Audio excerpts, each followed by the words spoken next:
Bismillahirrahmanirrahim.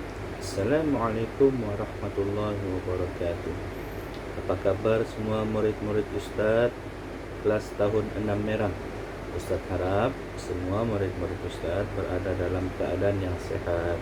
Insya Allah pada hari ini kita akan menjalankan pengajaran dan pembelajaran dari rumah bagi mata pelajaran pendidikan Islam. Oke. Sebelum kita mula, Ustadz mau semua murid-murid buka nota yang sudah Ustadz kongsikan, ataupun boleh juga buka buku teks muka surat 189. Insya Allah pada hari ini kita akan belajar untuk bidang adab Islamiyah bagi tajuk Jagalah Harta Benda Awam. Oke, sebelum kita mula masuk kepada tajuk kita pada hari ini, suka Ustadz ingatkan bahawa setiap murid semasa menjalankan PDPR di rumah, murid-murid digalakkan ataupun mestilah membaca Iqra ataupun Al-Quran sekurang-kurangnya satu muka surat satu hari.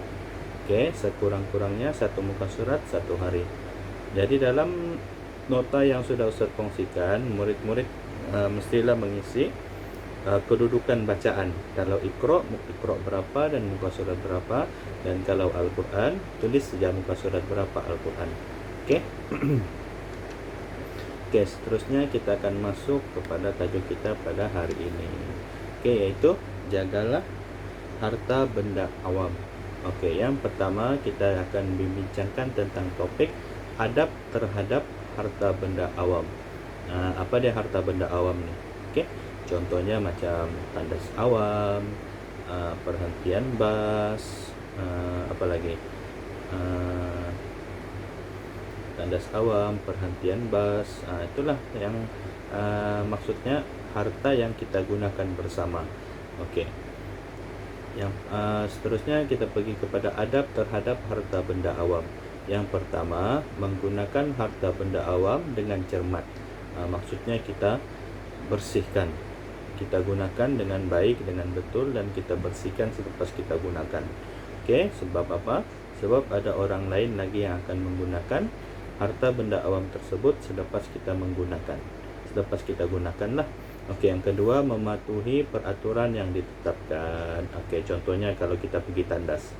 Oke, ada tandas lelaki, ada tandas perempuan. Oke, kalau kita lelaki, kita masuk tandas lelaki. Kalau kita perempuan, masuk tandas perempuan. Itu sudah peraturan yang telah ditetapkan. Jangan pula kita berbuat yang sebaliknya. Kita lelaki masuk tandas perempuan, kita perempuan masuk tandas lelaki. Itu sudah menyalahi peraturan yang telah ditetapkan. Oke. Yang ketiga, bertimbang rasa terhadap pengguna lain. Contohnya lah, kita gunakan tandas itu penuh. Jangan pula kita teriak-teriak sana, cepat, aku pun mau guna nih. Jangan, kita mesti bertimbang rasa. Oke. Yang keempat pula ialah bertanggung jawab sekiranya berlaku kerosakan. Oke, dan yang kelima, tidak membazir. Kalau kita guna air, contohnya macam kita berada di surau ataupun di masjid. Surau dan masjid ini juga merupakan salah satu contoh harta benda awam. Kita jangan pula membazir, buka air kuat-kuat. Oke, kita ambil uduk sambil kita bercerita, air sana terbuka, ya. Jadi sudah membazir. Oke. Seterusnya ialah cara menangani perbuatan merosakkan harta benda awam. Oke, yang pertama, memberikan pendidikan agama yang sempurna. Ustaz yakin bukan setakat agama Islam, semua agama di dunia ini pun tidak mau pengikutnya ataupun penganutnya membuat perkara-perkara yang tidak senonoh. Tidak ada agama yang mengajar penganutnya untuk menconteng bastop, tidak menjaga kebersihan semasa berada di tandas. No. Oke.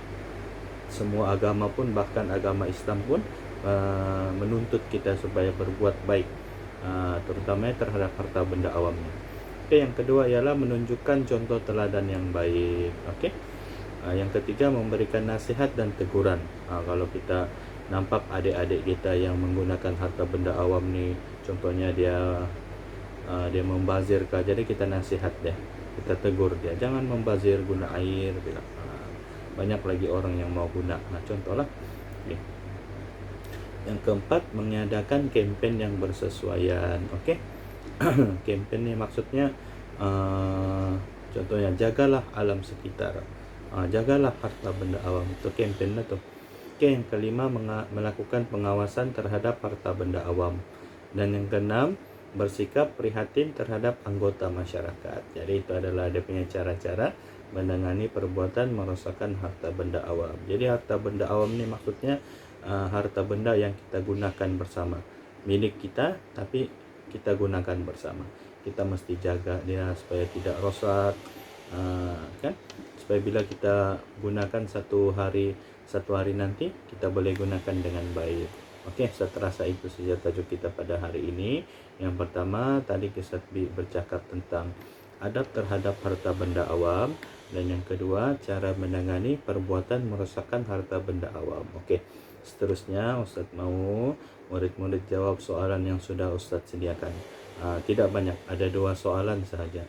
Oke, soalan yang pertama, senaraikan contoh harta benda awam. Tengok di sekeliling murid-murid. Murid-murid bayangkan kalau murid-murid pergi pekan, murid-murid pergi keke. Oke, apa yang ada di sekeliling murid-murid? Harta benda awam yang ada di sekeliling murid-murid.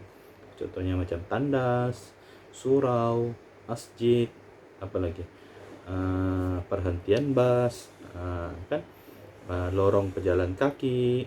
Oke, itu semua harta benda awam yang kita boleh gunakan, tapi kita gunakan bersama, yang perlu kita jaga. Oke, soalan yang kedua, apakah yang akan terjadi sekiranya kita tidak menjaga harta benda awam dengan baik? Kita tidak menggunakan harta benda awam dengan baik, ataupun kita tidak jaga. Oke, masuk tandas kita kasih pecah dia punya mangkuk tandas, ataupun rosakkan dia punya pam air tuh, apa akan terjadi? Oke, jadi murid-murid boleh jawab soalan Ustaz nih. Oke, untuk menjawab murid-murid boleh tengok internet ataupun tengok buku teks muka surat 189, ataupun tengok video Ustaz nih, ataupun tengok nota yang Ustaz sudah bagi nih. Oke, mana-manalah yang murid-murid pikirkan sesuai. Oke, setelah siap murid-murid boleh hantar tugasan Ustaz. Tugasan ini kepada Ustaz melalui WhatsApp di talian 01983055526, ataupun Google Classroom, ataupun apa-apa aplikasi yang dipikirkan sesuai. Oke, akhir sekali duduk di rumah, jangan jalan-jalan. Mudah-mudahan semua murid-murid Ustaz ini dalam keadaan yang sehat, jaga diri baik-baik. Oke, wabillahi taufik wal hidayah. Assalamualaikum warahmatullahi wabarakatuh.